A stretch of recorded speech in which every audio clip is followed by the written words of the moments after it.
arrancamos. Bueno. Arrancamos como pregunta o como afirmación. Te lo tiro. Arrancamos, te iba a decir si estabas preparado para romper el hielo, pero... Nada, mucho. Eso sería... no, te iba a decir eso porque siempre nosotros es inimitable linkear datas. Claro, en este caso... Caja negra, si no Julio Leiva. Exacto. Bueno, preséntate. ¿Yo quién soy? ¿Quién sos? Sí, si te atreves a decir eso estaría buenísimo. Soy Emo Vázquez, músico, luthier, también actor y creo que por esas cosas vine. Después ya... Por esas no sé cosas, qué más cosas, sí, qué más soy. Unas cuantas cosas más, calculo. Claro, no, te decía si te atrevías a la diferencia entre el ser y lo que uno hace. ¿Vos estás diciendo lo que haces o lo que sos? Y lo soy, esas cosas las soy. Sí, son parte de quién soy. Uno termina siendo, ¿no? Lo que hace, ese concepto, decís vos. ¿Cómo no? Sí, me parece que sí. Sí, pero viste, qué incómodo que es cuando te dicen que te presentes. Y sí. Porque, ¿sabes qué decir? Me pasó en terapia la primera vez, cuando voy, que esa pregunta era, ¿cómo llegaste acá y por qué viniste? Bueno, pero estás en un contexto de terapia. Claro, pero... Este es de pegar el palo, pero quiero decir, sacar el nombre. Con vos, no, pero quiero decir, esa pregunta, uno sabe que si va a terapia, y mínimo bancaste esa pregunta. No, pero está bien que estés ¿por qué viniste? ¿Por qué viniste? Es loco, porque medio que... ¿Te acordás que entendés por qué contar qué dijiste? No, la verdad que no me acuerdo qué contesté, de verdad. Creo que empecé a buscarla y terminé como... no sé cómo... No tenías bien en claro para qué ibas. Creía tenerlo en claro y después era como, chico, hay una razón, hay dos, hay cuatro. Bueno, en este tiene caso, que haber una para haber venido. En este caso es al revés. Mira qué interesante. Yo estoy haciendo este programa. ¿Cómo llamarlo? ¿Cómo lo llamamos? No sé cómo se llama. Programa, está bien. Programa no está mal, sí. Y pones un stream, sale en YouTube, puede ser programa, segmento, qué sé sí, yo, este espacio. Este espacio me gusta. Más terapéutico. Pero de alguna manera la demanda es más del que entrevista, en este caso sería yo. La demanda, quiero decir, es uno el que está por ahí buscando a la otra persona. Por ahí en el rol como psicólogo es el otro el que llama y el que recurre a vos. Entonces, como claro. En ese sentido, la demanda de dónde viene, no sé, tendríamos el consultante va al psicólogo, no es que el psicólogo llama al consultante. Una cosa así. En este caso fue más, desde el entrevistador. Claro, no, yo tampoco lo estoy pensando en este momento. Entonces, yo te puedo decir por qué sos una de las personas que pensé en entrevistar. Igualmente está bueno aclarar que esta sería formalmente, dentro de las entrevistas que tengo pensado hacer, que son presenciales, sería la primera. La primera presencial. Eso también es interesante, que no es casualidad. Claro, estamos rompiendo hielo entonces. Estamos rompiendo hielo. Y otras cosas más, seguramente. Sí. Pero me parece que vos sos de las personas que desde hace bastante tiempo me venís escuchando que yo tengo ganas de hacer eso. Claro. Es así. Y me parece que está bueno el hecho de que lo hayas hecho, de que esté pasando. Sí. Me encanta, me pone recontento. Sí. De hecho, ya era un punto de, che, ¿cómo puedo hacer? Y yo te ayudaba a pensar cómo podía hacer. Las bolas, y era, así. Fíjate, cuántas cámaras. Bueno, un amigo me dijo algo así, con otro criterio totalmente distinto, con otra búsqueda, vos me lo decís desde un lugar con cierta data, él con otra, todas sirven, porque de hecho estas dos se parecían. Che, dale, boludo, empezá con lo que tenés. Claro, después se va acomodando el camino. Bueno, eso va tomando forma en base a lo que tenés. También. Eso por un lado te linkeo a vos como alguien que digamos, que tenía que ser el primero en ser entrevistado por una cuestión hasta que fuiste también uno de los primeros en escucharme con esta idea y que incluso no teníamos pensado el contexto, yo te incluía yo creo que también sos una persona que se lo pasa produciendo cosas en esto de la definición. Déjame también, si me permitís, definiendo un poco yo de lo que te conozco. Pero la palabra de produce, de hecho, hoy antes de arrancar, como que tiraste inevitablemente, me ayudaste a producir, ya sea la posición de cámara, ¿no? Iluminación. Entonces, por fuera de este espacio y de esta colaboración, bueno, ¿por dónde querés que arranquemos? Lo que quieras, es tu espacio. No es el mío. Yo pretendo que. Yo tengo la idea, pero la idea es que termine siendo como una voz de la otra persona, que esté puesto en foco la palabra del entrevistado, digamos, ¿no? De la entrevistada. No sé por dónde empezar. Mira, me refiero a esto. Vamos a, por ejemplo. Digo, me quiero guiar con las notas que has hecho antes. Está bien que estas presenciales distintas, pero por ahí, no sé, podemos hablar de lo que he hecho como músico, si querés. Dale. De lo que hiciste. Después, por supuesto, vamos a hablar de lo que estás haciendo y de lo que vas a hacer. Y de lo que haré. ¿Sí? Que eso ya es un montón. Eso por un lado. Después podemos pasar al sector de otra actividad tuya, ¿sí? Que tengo aquí al lado mío, 2 de tus obras. 2 instrumentos que hice yo, sí. 2 instrumentos que hiciste vos. Entonces, las dos temáticas son totalmente vinculadas. Sí, son vinculadas porque... ¿Por cuál querés arrancar? Y qué sé yo, lo que hago como luthier y lo que hago como músico, siento que son cosas recientes. Yo empecé a hacer lutería de chico como un juego, adolescente y temprano adolescente, 14, como jugando a eso. ¿Pero cómo? ¿En dónde? En mi casa, haciendo cosas, no sé, buscando data de cómo se hacía un banjo, pero con una lata de dulce. Pero de repente, ¿cómo sabías que era un banjo? Previo a eso, ¿qué te acordás? Pero siempre fui curioso en ese sentido. Sí. ¿No? Pero, por ejemplo, previo a eso hubo, por ejemplo, un amor a escuchar música, ¿ya eras melómano? Obvio. Bueno, entonces vamos un poco más atrás. Más atrás todavía. Vamos atrás. Con la música, y no vivo en una casa donde haya música. Mis viejos no son de escuchar música. Pero vos sí. Y empecé a escuchar música, empecé a tener curiosidad por amigos que tocaban o por gente que escuchaba música. Che, quiero ver qué onda esto. Me llamaba la atención el bajo, no sé por qué, que tal vez porque era grande o porque había visto un Precision rojo y porque era rojo, qué sé yo. ¿Habías visto que en una foto, en un video, en vivo? Sí. Me acuerdo de ver un Precision rojo en una vidriera, el Ucaioli.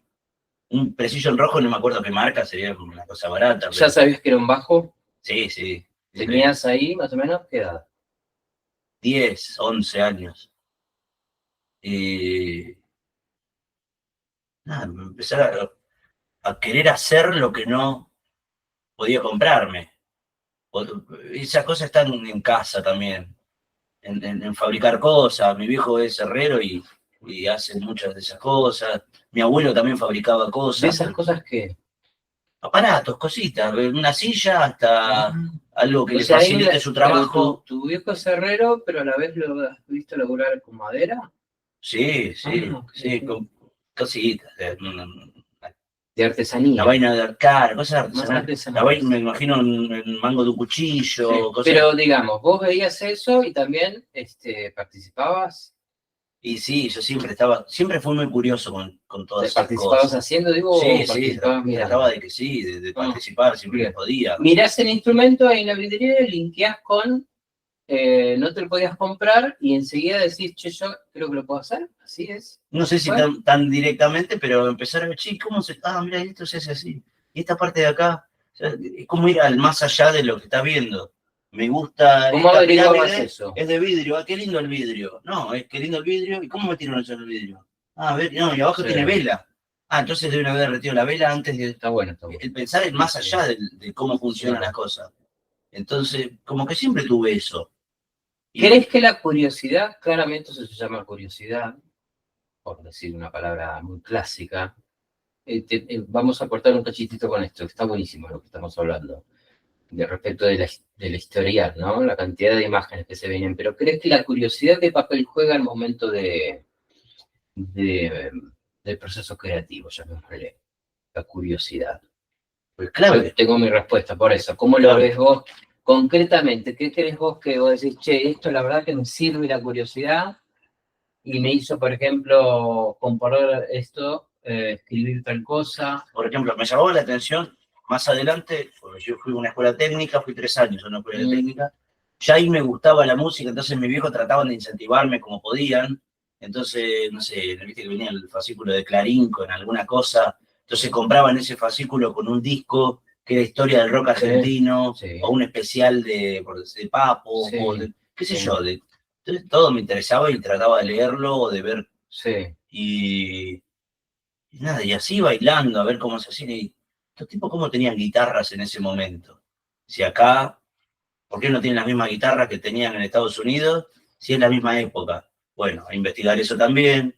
Ah, pará, dice Repiso, ¿qué marca es esa? No, Repiso es un tipo que hacía la guitarra. Y llegar a ese punto, bueno, si lo hacían acá en ese momento y ahora tengo Google, ¿por qué no lo puedo hacer yo? O eso, llegar a ese animarme a hacerlo, digamos. ¿Qué es lo primero qué instrumento hiciste? ¿Cuál fue el primero? Creo que fue el banjo, creo que fue un banjo. Un banjo con una lata de dulce. Empezaste con un instrumento poco común, ¿no? Sí. Con una lata de dulce, muy Lelutier. Claro. Muy Hugo Varela. ¿Tenías esa data? Sí, sí. Sí, la conocía. Y ahí había un sentido, el hecho de la lata dulce había un sentido ideológico también, no, o era... No, el banjo me refiero a que, che, mirá cómo puedo hacer con una... El cuerpo de un banjo es un redoblante, o sea, es un tambor de batería con un palo y un mástil puesto en ese palo. Un mástil para mí parecía una guitarra, así se conforma el banjo. El tambor de batería era muy difícil de fabricar. La lata de dulce. Pero vos pensaste, además de... Porque vos querías tocar ese instrumento, además. Y me llamaban la atención los instrumentos raros. Bien. Bueno, entonces lo hiciste, estamos hablando de ahí. ¿Vos qué edad ahí tenías, más o menos? ¿Qué edad? Sí, cuando hiciste el banjo. 14, 15 tendría. Claro, súper chico. 14, 15. ¿Te acordás? Entonces, ¿lo hiciste? ¿Se podía tocar? Sí, pero yo no podía tocar muy bien, no sabía. Sí. Sabías hacerlo, pero no sabías tocar. Lo hice y empecé a probar y aparecía como una... Che, me gusta hacerlo esto. Más que tocarlo, te diría. Me gusta el proceso de hacer esto. Bien.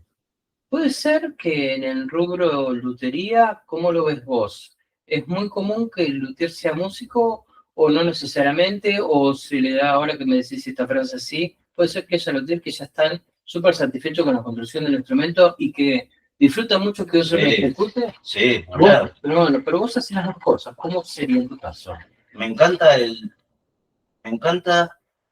que el artista entienda que un instrumento es una herramienta que lo lleva a hacer su arte, si querés, sí. o su obra, sí.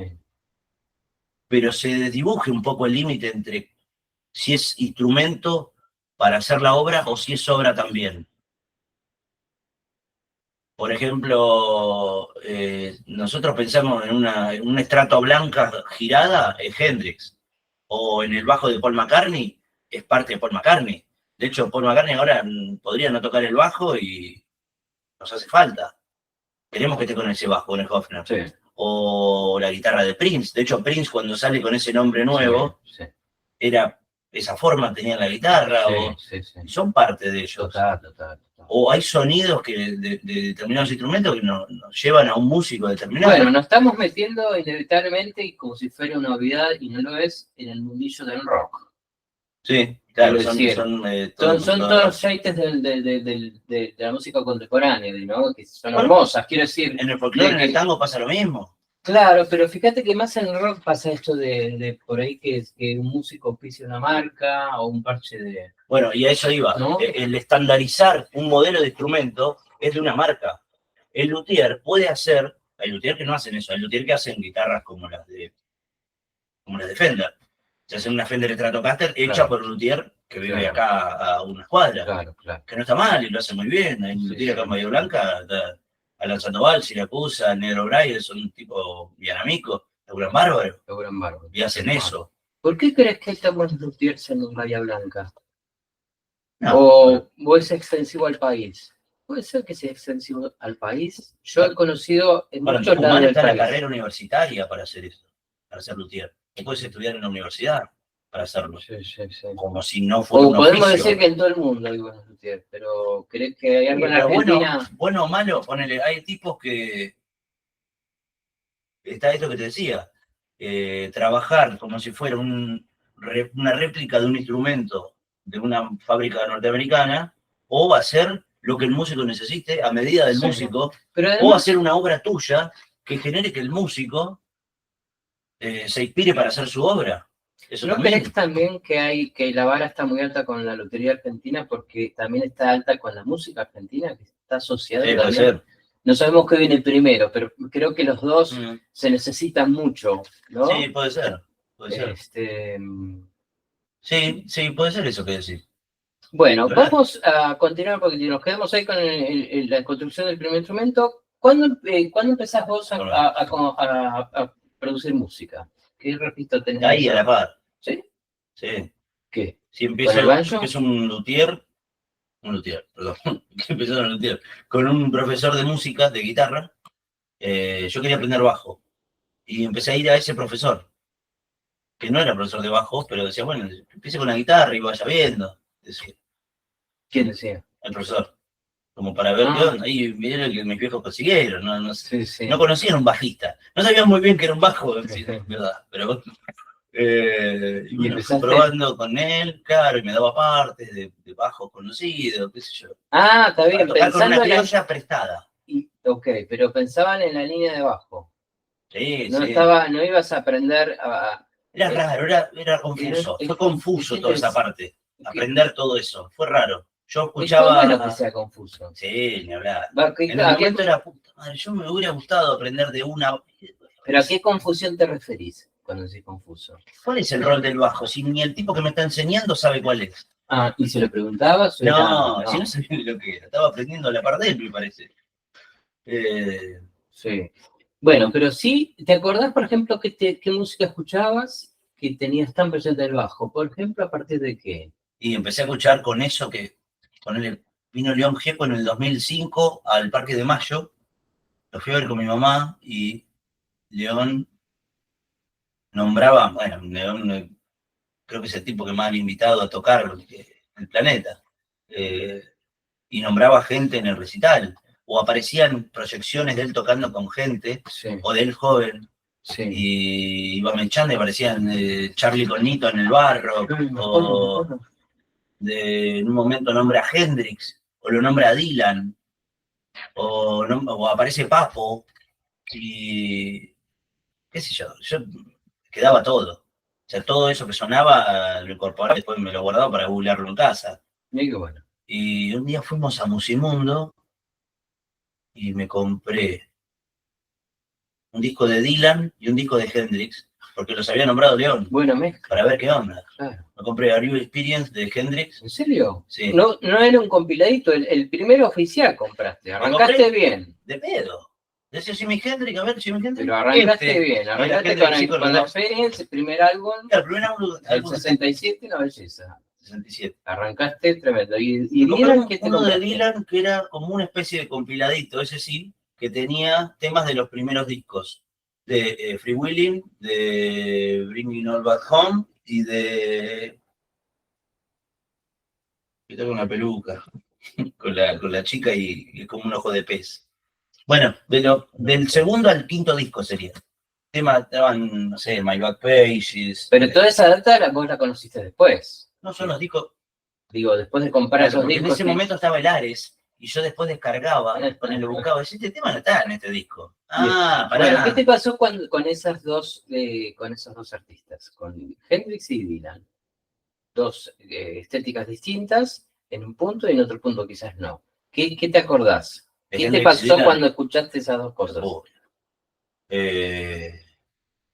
Y Hendrix me gustó la forma. Yo quería tocar como Hendrix, quería hacer eso que hacía Hendrix. Claro, ¿quién no? Claro.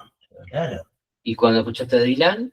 También quería hacer Dylan, quería hacer los dos, quería ver cómo, pero hacer los dos, de alguna forma. ¿Y cómo intentás? ¿Cómo hiciste? No sé, todavía estoy probando. No sé. ¿Pero de verdad estás probando? No sé, nada, posible. Además son como dos íconos. No. ¿Por dónde crees que pasa? Es una pregunta súper trillada, pero vamos a hacerlo igual. Porque aparte podemos hacerlo extensivo. Quiero que lo hagamos extensivo más allá de la música. La música que compones vos, que elaboras vos, que haces vos, no sé cómo llamarlo, la palabra componer, viste que sí. A veces parece que fuera patrimonio de la música clásica. Claro. Se compone también. Claro. ¿Qué influencias crees que tenés hoy? Todas las que he escuchado en mi vida. Son todas. Por ejemplo.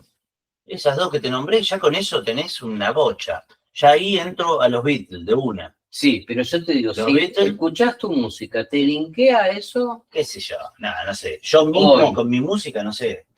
Te lo pregunto a propósito, yo creo que no. Pero, claro, que no hay ni Dylan ni Hendrix, seguro. Pero mejor, ¿por qué? Porque vos sos vos. Bueno, sí, también. No, porque puede haber una búsqueda, porque hay otras personas que no es tu caso, que hay una búsqueda concreta ahí. De ir hasta Dylan. Hay que ir a ese sonido, claro. Pero yo creo que vos estás buscando ser vos mismo. Hablar, sí. A eso me refiero. Claro. Bueno, entonces, ¿por dónde crees que has descubierto hasta ahora? ¿Qué aparece? ¿Quién serías? Volviendo a la primera pregunta, de lo que hasta ahora venís descubriendo. No sé qué cosas. Te puedo decir a quién le tomo cosas o a quién. De manera consciente, al menos, porque puede estar toda la data que hacemos inconscientemente. No sé si consciente, no es consciente tampoco. No digo, qué lindo, o no sé. Qué lindo que esto que me apareció es re Charlie. Sí. No. Una vez que está grabado. Además, ni siquiera, hasta me cuesta escuchar algo y decir que está Charlie acá. No porque, no sé, bueno, después aparece Charlie. A Charlie también es alguien que. ¿Cuándo aparece? Ahí a todo. Ahí a todo. Sí. ¿Qué aparece? ¿Qué te acordás? Empecé escuchando Sui Generis. No entré por Charlie Solista. Sí. De hecho, lo fui descubriendo de más grande, eso. Me gustaba como indagar a dónde iba. Los discos de Sui Generis, escucharlos y. ¿Qué está diciendo? ¿Cuándo lo está diciendo? ¿Cómo cuándo? ¿En qué época lo dijo? Bien, eso. Bien. ¿Qué pasó en ese momento para que él diga eso? Está bueno. ¿Por qué sonaba así? ¿Esos sonidos dónde salían? ¿Los sintetizadores? Cuando empezabas a tener respuestas a todas esas preguntas, ¿qué pasaba? Más curiosidad, era más, dame más. Pero digamos, ¿qué te pasa a vos al día de hoy quizás? Con toda la data, digamos. Lo mismo. Mientras más sabes cosas o mientras más cosas aprendés, más te lleva a limpiar. Es lo que nos pasa cuando nos ponemos a charlar. Sí. ¿Qué es lo que estaba pensando antes de arrancar esto? Y capaz que es un bardo para quien lo está escuchando, ¿no? Sí. ¿Se parece a cuando vengo a tomar mate a tu casa? ¿Qué sería un bardo? De seguirnos. De información. Que abrimos pestañas, ¿viste? Bueno, por ahí depende. A veces hay personas que, como nosotros, me parece, que consumen ese tipo de bardo y hay otros que se pierden y otros que se aburren y otros que... No, más vale. ¿Viste? Sí. Lo interesante es que uno sea quien es, digamos. La idea es reivindicar... Me encanta, está bueno. Es así. Bueno. Es que puede sorprendernos, claro. ¿Viste? Decir, mirá, me encantó, estas cosas pasan. No, que me quedé pensando también eso, que cuando te dije, hacelo, pues le damos vuelta, por ahí la cámara puede ser un plano contra plano, un plano general, tipo caja negra, ¿no? Hacelo con lo que tenga. ¿Por qué te voy a dar otro consejo si es el que yo usás? ¿No? Exactamente. Si me sirve a mí, te puede servir a vos. Usás desde siempre. Y el concepto de la autogestión, sí. Yo siento muchas veces que que hay a veces en tiempo incluso y en situaciones puede pasar poco tiempo entre lo autogestión y entre lo que es más masivo. Y que a veces depende de otros factores que no tienen que ver con el producto, sino con lo que se hace con el producto. Una cosa así, no con el producto. Sí, puede ser. En música pasa un montón.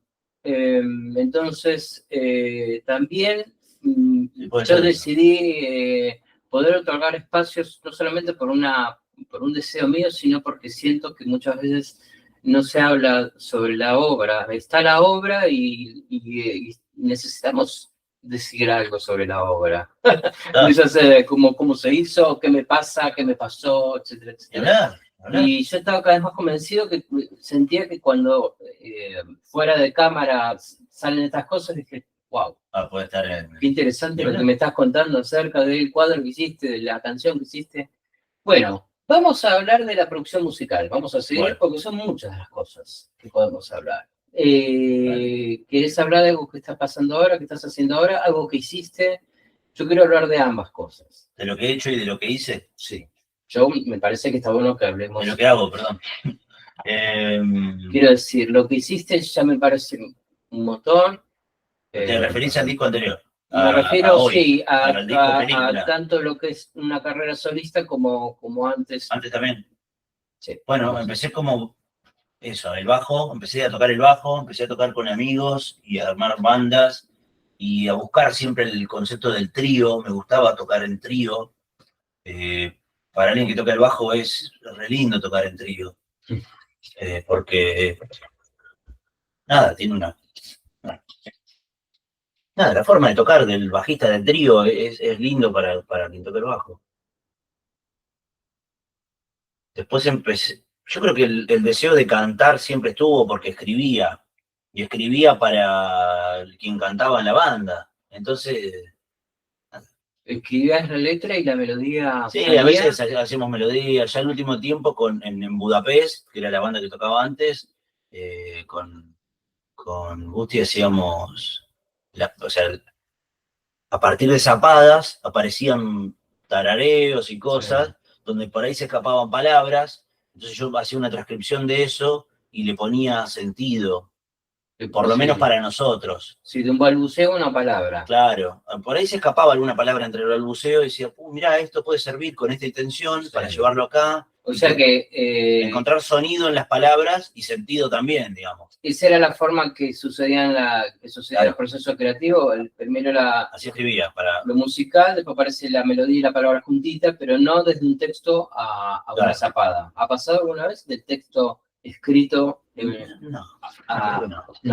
No, si era así, ya venía con melodía y le poníamos, lo electrificábamos al fogón, digamos. Pero nada, era raro que parezca así.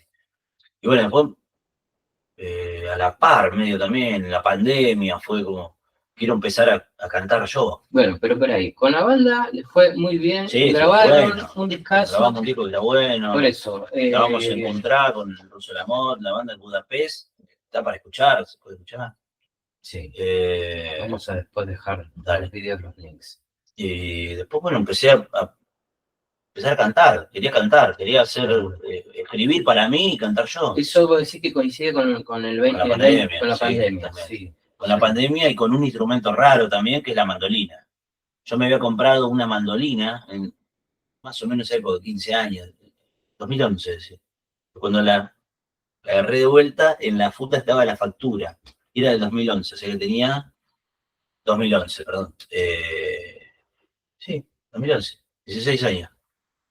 Tenía 16 años cuando la compré. Y quedó archivada ahí. Y recién en el 20 le empecé a dar bola. La tenía como para sacarle ideas, cosas, mirarla, ver cómo estaba hecha. Y la primera canción que hice para mí, para cantar yo, fue Nene, que está en el disco, en mi disco Hoy, que también está para escuchar y ver. Y la hice con la mandolina. Bien. Miro así porque tenés una. No, pero vamos, me parece raro. Te voy a recortar lo que dijiste para escuchar y para ver, porque tenemos que, por supuesto, hablar, cuando hablemos del disco, tenemos que hablar de la película. También. Y el disco me reencontré con el teatro y con la actuación a partir de 22 más o menos, que me encuentro de vuelta con Alejandra Jiménez, que hoy es una amiga y es compañera del grupo de teatro, y ella estaba haciendo un proyecto con los chicos en la escuela de teatro. Yo había estudiado en la escuela de teatro, dejé la carrera y volví a partir de eso. Desde el 2015 que no estaba, y recién en el 22 retomé y empecé con este grupo de creación colectiva. ¿Con qué te encontraste? Hermoso, fue re lindo, porque había dejado de hacer algo que me gustaba mucho, pero en otro momento de la vida fue distinto encontrarlo. Y coincide con lo del teatro. Estoy haciendo el disco. Cuando estás haciendo el disco. Sí, y quería que aparezca eso también, quería actuar también, además de cantar. Ya que cantaba, quería actuar también, me parecía que estaban cerca Vos en el momento que estabas haciendo el disco, estabas pensando que iba a haber imágenes de la canción, que iba a haber video. Siempre lo pensé así, incluso en Budapest con las canciones pasaba eso, no lo llegamos a hacer, pero siempre estaba la idea de algo audiovisual en la canción. Bien, interesante. ¿Tenías referencia de algo? ¿De dónde sacabas esa idea? ¿De qué? ¿De que haya en tu caso? de videoclips, de ver videoclips. Claro, pero acá era una película, no era el videoclip, que es un corte, el llamado corte. Vos pensabas, vos hiciste todo el álbum. Hice todo el álbum hecho película. Es otra cosa. Eso no es muy común, históricamente, ¿viste? Claro, claro. ¿Te acordás que nos acordábamos de...? La que tenía más fresca era Ciudad de Pobres Corazones, por ejemplo. De Fito. Pero viste que son pocas. Bueno, pero no es muy sabido que es una película. No es muy sabido. Y está loco, porque tiene mucho que ver con el disco, con la estética, con el audio del disco. Si uno pensara en qué imágenes le puede poner, son medio esas, ¿no? Esos colores, ese lugar. La de Ciudad de Pobres Corazones. Claro, sí. Claro, la noche. ¿Vos lo viste después o antes? No, mucho después. ¿Qué decir? De hacer mi película no lo vi antes. ¿Después te diste cuenta de la similitud que había? No, perdón. Antes del disco, me decís, Cuando antes de la película linkeaste en hacer algo parecido. Sí, obvio. Es como una referencia clara a eso. Bien. No sé si quería hacer eso. O sea, el de hacer que el disco sea una peli a la vez de un disco. Bien. Eso sería la idea. Ciudad de Pobres Corazones, ya que lo nombrás, y que la película, que la debe tener muy presente, y el disco, estamos hablando de un disco bastante relacionado con el dolor. Sí, claro. ¿También linkeas eso en el disco tuyo? Como si yo lo tuve en el disco. No. Digamos, pero yo creo que vos laburás conceptualmente. Entonces, yo te voy a preguntar acerca del concepto. Ok. No, el disco no es, se llama Hoy. A ver, en la pandemia fue como muy clave siempre el tiempo me pareció una locura. El concepto del tiempo, poderlo medir como si fuera agua o aire, o el tiempo me pareció siempre re loco. Y cómo va apareciendo en la literatura o en la música. Y me encontré justo, es como cuando te compraste un auto y ves autos parecidos en la misma cuadra, eso es. Y me iba encontrando con obras así, y justo cuando arranco teatro arrancamos con una creación colectiva en base a Lewis Carroll y a Alicia. Y Alicia es como, el tiempo va por ahí. Y usamos cosas de La leyenda del tiempo, de Camarón de la Isla, que Camarón de la Isla, a su vez usan textos de García Lorca, que García Lorca también jode mucho con el tiempo. Y vos, pero ¿vos te estabas componiendo las canciones? Claro, cuando estaba haciendo el disco. Bien. Y el tiempo era siempre protagonista de todo. Y ahí ya tenías, ¿cuándo se te ocurre que se llame así el disco? Al final de todo. Al final no. Del disco, digo, antes de hacer la peli. Cuando hacer la peli ya sabía que se iba a llamar así. O cuando termino el disco me gusta Hoy, porque me acordaba que siempre me mambeaba a la hora de grabar con los nervios de ir a grabar que tienen los músicos generalmente, sino a ver si pifio, o tiene que salir perfecto porque esto queda para siempre. Y es medio una foto de ese momento, una grabación. ¿Pero vos lo vivís así? ¿O lo has vivido así? Sí. ¿Con esa tensión? Sí. Entonces era como, es una radiografía o una foto de hoy, de mí hoy. esto que estoy haciendo. Y a la vez la palabra hoy es, no sé,